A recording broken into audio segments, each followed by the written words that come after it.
यार मेरे को 3 महीने और मिल जाते ना। अरे भाई जो आगे 4 महीने बचे हैं, 5 महीने बचे हैं, उनके बारे में सोचना भाई। ये क्यों सोच रहा कि अब पीछे 3 महीने चले जाए।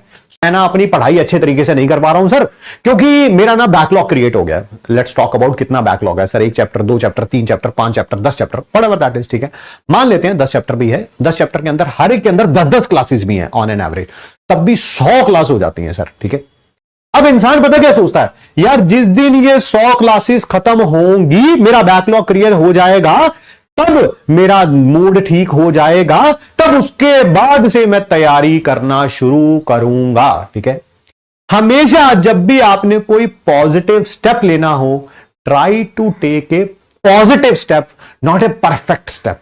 ठीक है, अगर मेरा 100 क्लासेस का भी आज की डेट में बैकलॉग है ना, और अगर मैं सोच लूं कि यार रोज मैं हाफ क्लास लूंगा, 5 डेज, मंडे से लेके फ्राइडे तक, सैटरडे संडे कोशिश करूंगा 1.5 2 क्लास भी लूं, तो मेरे ख्याल से अगले 100 या 125 दिन के अंदर, चाहे 3 या 4 महीने के अंदर ही, ठीक है, 100 क्लासेस पहली बात तो बहुत ज्यादा होती हैं, बट फिर भी मैं आपको कह रहा हूं थोड़ा थोड़ा भी अगर हम काम करें, रोज हाफ एन आवर या लाइक 75% ऑफ द क्लास लें, तो अप्रोक्सीमेटली 100 डेज के अंदर अंदर हम वो बैकलॉग क्लियर कर सकते हैं।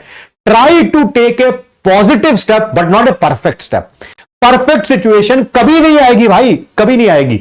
आप 3 महीने पहले तैयारी शुरू कर सकते थे, किसी ऐसे बच्चे से मिलेंगे जिसने 6 महीने पहले शुरू की होगी, हो सकता है वो आपसे 2 कदम आगे हो। अब आप ये सोचने लग गए, यार मेरे को 3 महीने और मिल जाते ना। अरे भाई जो आगे 4 महीने बचे हैं, 5 महीने बचे हैं, उनके बारे में सोचना भाई। ये क्यों सोच रहा कि आप पीछे 3 महीने चले जाए।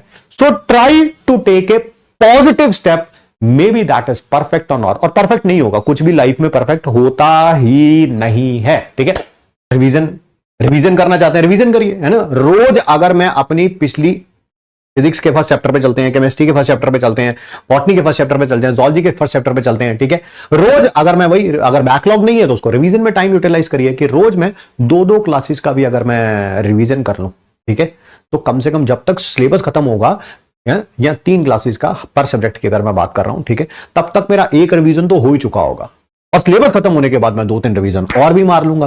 फाइनल जब मेरा आएगा तो कम से कम मैं 3 या 4 बार चीजें रिवाइज कर चुका हूंगा। तो वही try to take a small step but a sustainable step. ऐसा स्टेप लीजिए चाहे वो छोटा ही क्यों ना हो, बट वो सस्टेन कर पाए। चल यार मैं 2 क्लास का रिवीजन नहीं कर सकता रोज, 1 क्लास का तो कर सकता हूं भाई, एक ही कर ले यार, ठीक है, एक ही कर ले। जब तक सिलेबस खत्म होगा कम से कम तब तक ही आपका आधे से ज्यादा सिलेबस रिवाइज कर चुके होंगे, दैट इज मच बेटर। ठीक है।